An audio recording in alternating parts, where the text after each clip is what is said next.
What is the creepiest true story that happened to you or someone you know? When I was younger, my dad was out of town and my mom let me have a few friends over. We lived right by a pretty busy highway and over the years had quite a few people knock on our door for help. While my mom was home with us, a man knocked saying he wanted to borrow the phone. My mom told him he could sit on the porch and use her cell phone, and the man kept asking to come inside and asking if my dad was home. He eventually started trying to force his way inside, so my mom slammed and locked the door and called 911 and put my friend and I into a closet. It took the police department 20 minutes to reach us, and by that time, my mom had called our neighbor and he came over with his shotgun and made the guy lay on the ground until the police arrived. Basically, a guy tried to break in and my mom saved me and my friends, and a super BA redneck neighbor pointed a shotgun at him until the police showed up. Alright, they really decided to start this thread out with a terrifying moment. I couldn't imagine trying to be nice to a stranger and then have him start trying to break into my house. Like, dude, come on, she's gonna let you borrow the phone and you had to just be a weirdo? Moral of the story is to just never answer the door, you know? That's at least what I'm going with. Also glad your neighbor was there because, something about him holding the guy on the ground for 20 minutes until the cops showed up. He should get like some type of Call of Duty prestige emblem next to his name forever. What's going on, guys? It's your boy Scrubby here, back again with another video. Hope you guys are having a great day. I know I am, and today we're gonna be taking a look at this thread of the scariest true experience from a Ask Reddit thread I found. I just figured it would be a pretty good spooky video for you guys because you guys tend to enjoy them. So yeah, without further ado, let's get into it. This happened to a friend of mine. It's a Sunday. She comes home to her apartment from running errands at around 1 p.m. She was in med school at this time, so she pretty much parked herself at the kitchen table and studied for the next 5 or 6 hours. She's sitting there and looks up to see a dude casually stroll out of her bedroom. There were no other entrances, and she's sitting by the front door, so he's been there the entire time she's been home. He pauses at the doorway to her kitchen between her and the door, and she froze. Then her phone rang and kind of startled them both, and she ran to get the phone and he ran out the door. She moved and got an enormous dog. He was in her apartment the whole time. This is one of my biggest fears. Yeah, no, this is literally straight nightmare fuel. This is why you always have to check behind the shower curtain because you never know what crazy person has wandered in and is now hiding waiting for you in the shower. Seriously, I'm glad your friend was okay in this situation, and I'm especially glad she moved and got a big dog. Obviously, crazy people are gonna crazy, but I could never imagine wanting to like break into someone's apartment and wait for them until they get home. Next time that happens, now that she's got like an Irish wolfhound or a Great Dane or something, you'll have a chunk of his arm missing the second he tries to break in. I had just moved into a basement suite, and every time I went out, I would lock the deadbolt but not the door handle. But when I came home, a lot of times the deadbolt would be unlocked and the door handle would be locked. At first, I thought I was just confused about which one I had locked, so I started paying more attention. It kept happening, and I realized someone must be going in when I went out. I assumed it was the landlady and was annoyed but didn't say anything at first. Then one day I came home and found the wrong lock locked again. I went in, pissed off, and opened the fridge to get something to eat, and there was a book in the fridge that I'd never seen before. I collected old books, and this one was published in the early 1900s, which creeped me out completely because it was like it had been left there for me. I finally called my landlady and asked if she was going into my apartment and told her what happened. And she freaked right out, said the last person who lived there was a really creepy dude with mental health and drug problems, and she got all the locks changed that day and it never happened again. Alright, I'm starting to feel like everyone just has someone secretly living in their house, so I'm doing a full sweep after I'm done recording this. But also, dude, I feel like your landlady freaking out changing the locks is a good thing, but I don't necessarily know if she should have told you that the guy who lived there before was some creepy dude with a lot of problems. You know, she could have just changed the locks and been like, oh, that's super weird. Now every night you're going to bed just like, oh, hope crazy dude doesn't come home to his former home.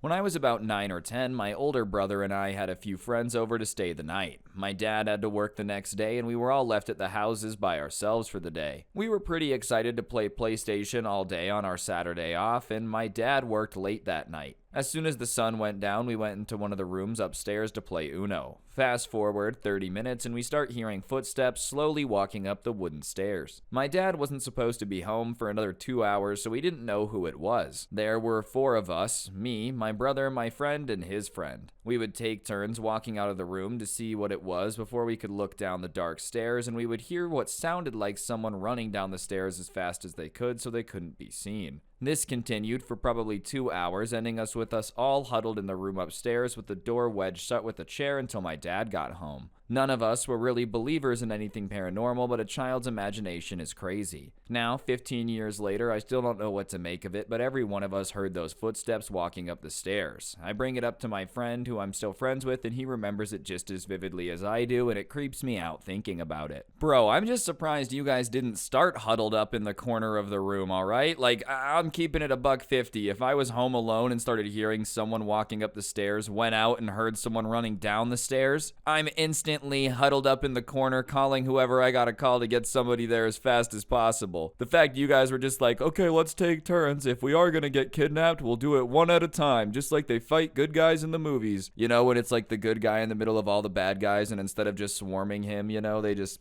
go at him one at a time. That's basically what you guys were doing with the demon on the stairs, alright? Once as a teenager, I was leaving a fast food drive-thru and someone in an old Bronco started to follow me. At first, I thought it was a road rage situation and did the sorry wave and tried to let him pass, but he swerved at me like he was trying to hit my car. Just incoherently furious. Continuing to swerve at me. This was before the days of cell phones, and I was in an unfamiliar area of town, and I was driving a Firebird and tried to outrun him, but he would run red lights and make crazy turns just to keep up with me. I eventually ran into a dead end, and he pulled his truck across the road to block it, and there were big ditches on either side, so I was stuck. He got out and started scrambling at my door handle and pounding on the windows, his face inches from mine, just screaming and screaming in a way that seemed like he couldn't even quite see me. Shaking and crying, I turned on my overhead light so he could see I was just a teenage girl and not who he was looking for, and he jumped on my hood and started pounding and drooling in thick white smears on my windshield. I was screaming and crying, and he stopped, held up one finger like wait a minute, and scurried off to his truck. I floored the gas and ran into the ditch and drove like a crazy person for 45 minutes until I knew I'd lost him. No idea what his deal was. My mom thought I made up this entire story about the damage to my car and still seems hesitant to believe me. I mean, if you made that up to get away with the damage to your car, that's a pretty crazy story to make up, you know? I also just feel like you ran into a person with rabies. It sounds like a literal, like, rabid animal, just like drooling on your car. This is just the weirdest thing I've ever heard. Whatever he was on, I want to avoid it as much as humanly possible, and I'm glad you're okay, because I probably would have, like, pooped my pants. When I was a child, I was always stricken by this irrational fear that when I went outside at night, I had to walk straight into the house without looking back, because if I did look back, someone would be following me. One day, after dinner, I went out to the car to get my book bag, and I was continuing my ritual of walking straight inside without looking back, adrenaline pumping, anxiety on full force, and I just stopped and said to myself, this is stupid, and I made myself look back. When I looked back, I saw what appeared to be someone crouched down behind my mom's car and peeking their head around. They were just staring at me and smiling, and it appeared to be a woman in her 30s, maybe 40, with curly short blonde hair. We made eye contact for a second, and then she ducked back behind the car where I couldn't see her. I stood, frozen for a second, and then ran inside, and I told my mom, and we went outside to check, and no one was there. My mom didn't exactly not believe me, but she wasn't very concerned either. Ah yes, the spirit of Karen, the blonde lady who stares at you while you run inside from getting your book bag. I don't really know what was up with this, bro. The creepiest thing is that, like, when you looked back, they didn't run away, you know? You'd think if they were, like, spying on you and you looked at them, they would be like, oh no, and try to get away. Them just staring and smiling at you is what elevates it to next level creepy. I guess this situation would be creepy even if they did try to hide. Like, why are you spying on me getting my backpack from the car? One night around 10 or 11, when I was 16 or 17 years old, me, my 2 brothers, my parents, and our 4 friends were sitting around watching ghost stories on TV. The living room was pretty packed, and it was stationed right beside the main entryway of the house. Someone knocked on the door, so my stepdad went to answer it. There were 2 big-built guys, and they were asking to use the phone. My stepdad was taking a bit long talking to them, so my mom went out to the other door to see what was going on. Then we all hear, "There's only 2 of them," and they hit my stepdad and run in. I would think to rob the place, but when they come into the house and instantly see 6, 17 to 18-year-olds staring at them, we all get up, and they bolt out of the house scared absolutely crapless. Had we not been there, my parents would have been in serious trouble.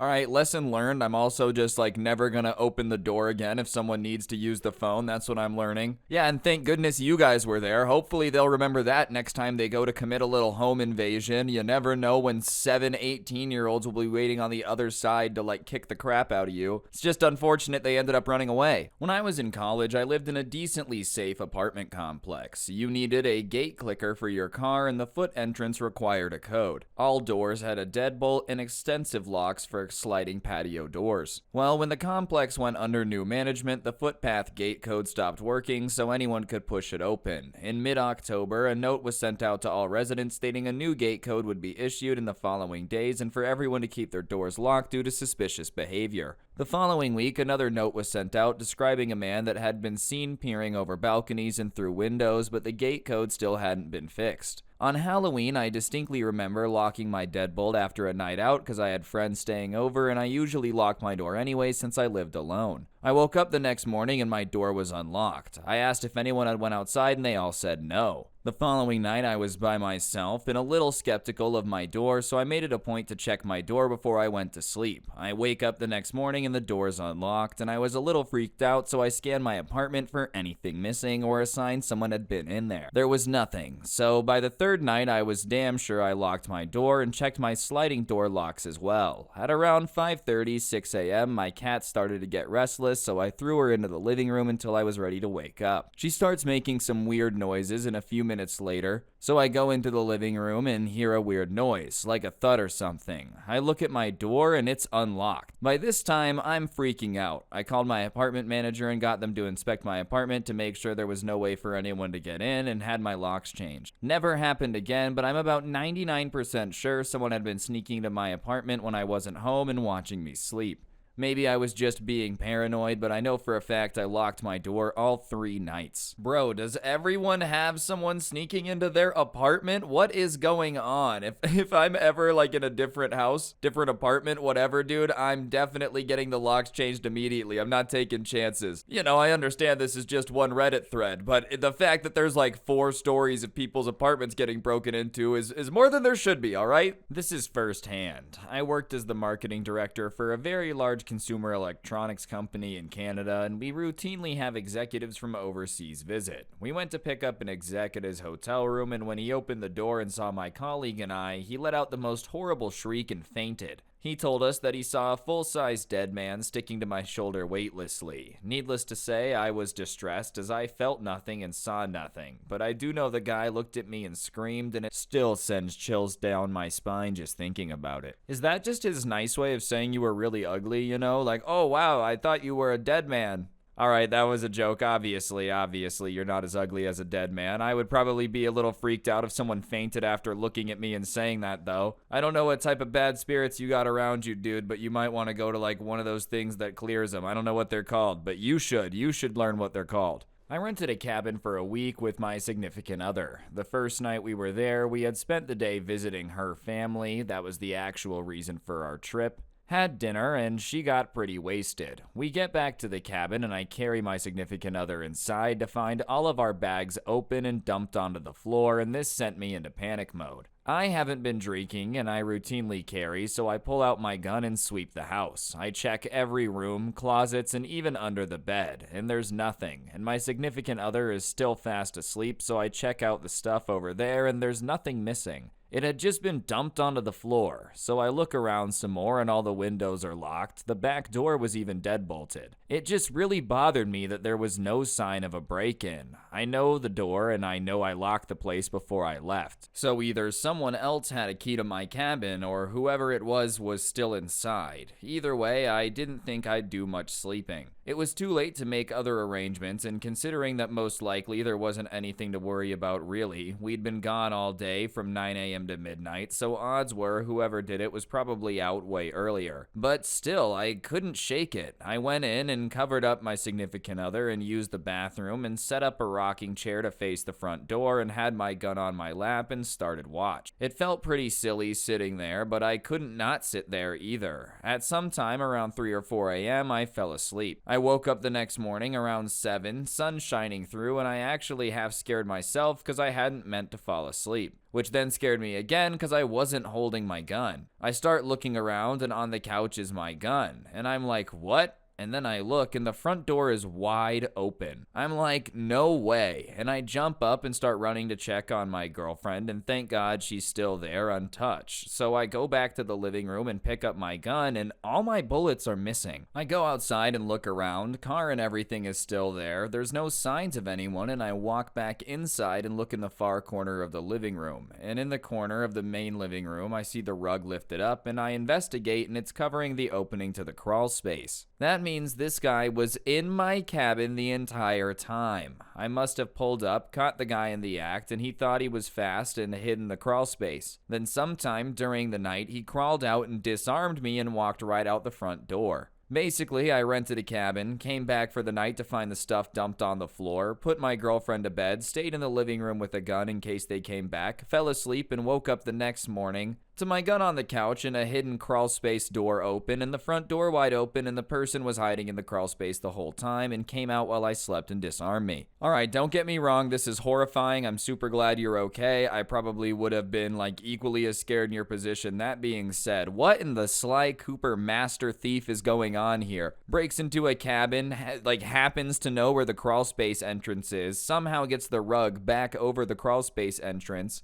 has the nerve and the know-how to get up out from under the crawl space, disarms you and leaves without any incident. That is some Sly Cooper Ocean's 11 level thief work right there. That guy's a professional. Not at something you should ever be a professional at. Don't rob people. That should be obvious. But my goodness, it's almost flattering. If you get disarmed by Sly Cooper, it's okay, dude, everyone does. Late to the party, but it's a true story nonetheless. When I was young, we had a blind English sheepdog named Duffy. Duffy was an outdoor dog and navigated his way around the house by what he ran into with his head. He was as sweet as a dog could be, and our house was way out in the country, isolated in the woods. So one day, a guy pulls up in our long dirt driveway and Duffy starts barking. My mom, home alone with the kids, walks outside to greet the visitor, and the guy gets out of the car and tells my mom he used to live in the house and would love to take a look at it now. He begins to walk towards my mom, and Duffy, the blind, useless sheepdog, jumps to his feet and lets out a snarl that stops the guy in his tracks. He begins barking and lunges towards the guy, and my mom grabs him by the collar and says to the guy, "I don't know who you are, but you better get out of here before I let my dog go." And without a word, he jumps in his car and leaves. Years later, we met the family that used to live there because it's a small town, and that guy was not one of them. First of all, yeah, the guy was probably up to no good, so I'm glad Duffy was there. I'm glad you guys are okay. But also, man, how are you going to say that he's a blind, useless sheepdog after he 720 no-scopes that dude and saves the family, huh? He may be blind, but he certainly isn't useless, that's for sure. I personally am now an official Duffy fan. I think blind dogs that also double as an attack dog is even scarier. It's oh, look at how good he is at being a guard dog when he can't see. Imagine if he could, you know? A friend and I were coming home from the movies, and there's a rural stretch of road about 20 minutes from my house. As we were driving down it, a car pulled out of what I thought it was the time, a dirt road that led to the woods. The car kinda crept up right behind my friend's car and then would slow down and move back a bit and then move forward right behind us. At some point, the car turned their brights on, so we just kind of assumed it was a police car, so we started to slow down and pull off to the side, at which point I noticed it was not a police car, and as we were pulled off to the side, it also slows down and casually, as if they misjudged the distance between the cars,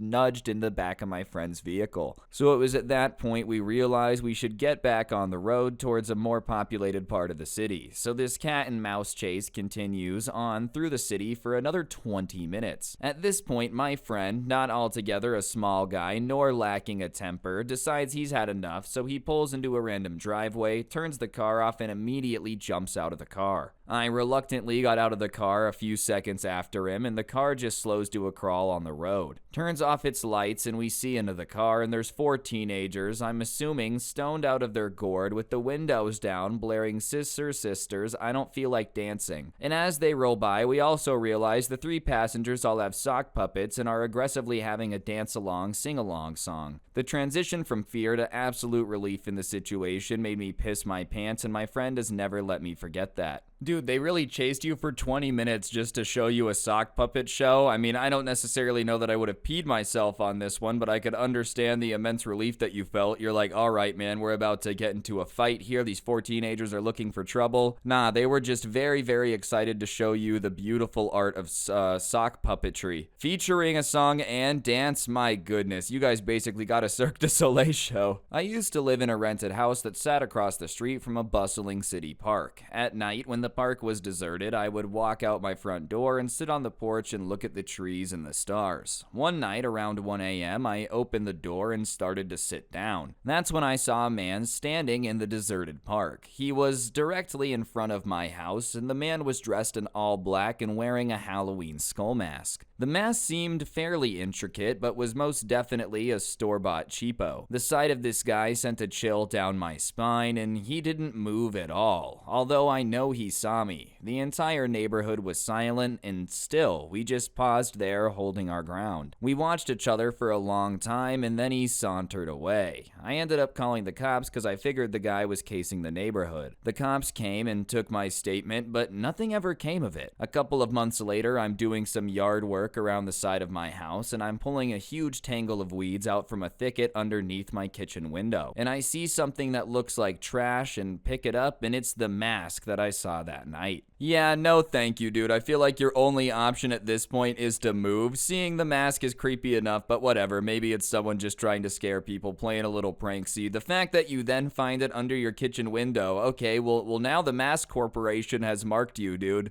Your only option is to change dwellings. Really, I'm sorry, I don't make the rules, you just gotta follow them. Anyways, guys, I think that'll do it for the video, though. Hopefully you enjoyed it. If you did enjoy the video, I would really appreciate you taking a second to press the like button. It helps the video do better, and I'd appreciate it. And while you're down there, you might as well go ahead and comment scary down below. It just helps the video do better, and the more comments it gets, it gets pushed in the algorithm, and it helps me know you guys like these. I do enjoy making them, but regardless, I'd rather you guys like it too. Yeah, on that note, other than that, there is a playlist in the description now that is gonna take you to all the Reddit videos, and there's playlists on the channel for each of the subreddits that I like to cover, so feel free to check those out. But yeah, on that note, that'll officially do it for the video. Thank you so much for watching. Be sure to don't get anyone pregnant, and if you do, make sure they're hot. And yeah, on that note, hopefully I'll see you guys all next time with another video. I'm out. Peace.